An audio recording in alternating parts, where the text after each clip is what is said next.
kol koyup, ıldırak tatayın işte. Manyağa başlayalım da.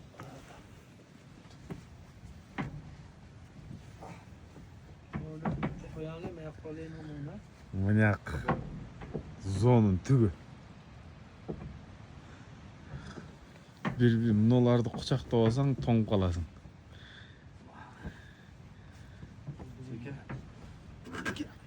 İki kucakta senin gönlü yok olasın. Tak, 3 tane, 4 tane Allah diyorum da, sen Sırımızı gene. 뭐 총을 쉴다 뭐? şunu yapın hadi. Şunu salayın önce. Evet.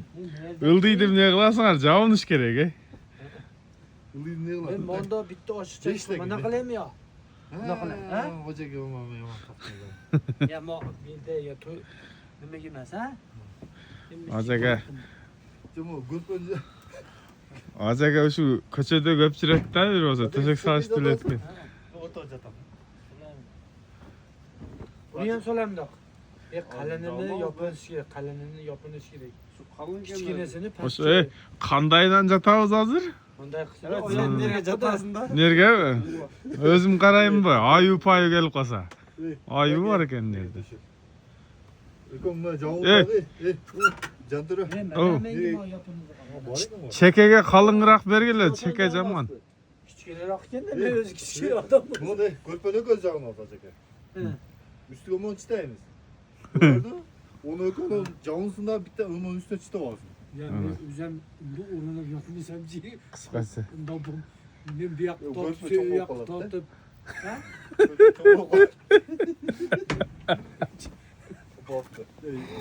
Yani bitti onda sonuyla ama köpek çıkıp koydum hataya değil. Ana köpek çıkıp koydum. Ama kulakma. Ya kıyıyor bilen. Gördün mü Cantıra mı? Uzun sana boyuna ne mi? Boyuna vay. Zor kıldı ama. Evet. O sen ne kılayın da kıyam yerine bir tane giri var. Onun üstüne bir tane cavın dalıp bir tane onun üstüne olur. Jat kılaçı akırında men jatatkemde kiresen nerge?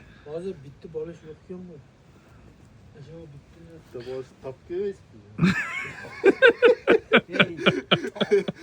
Boldu siz indemey jatın boldu. Evet ya ne var zaten. O tüjeğini barış. Apsa kapatandan canlar Cantıraga no bir o Ha. bunun balışıklar da. Ha şimdi yapmış. Davay. 3 tane bir barış oladı uzun. Özüm meni jalgız jatkızbasaňar sel bolboy kalat özü. Köpçü aldım değil mi?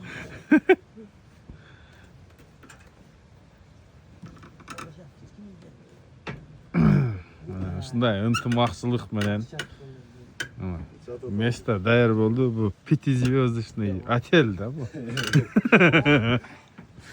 Haligi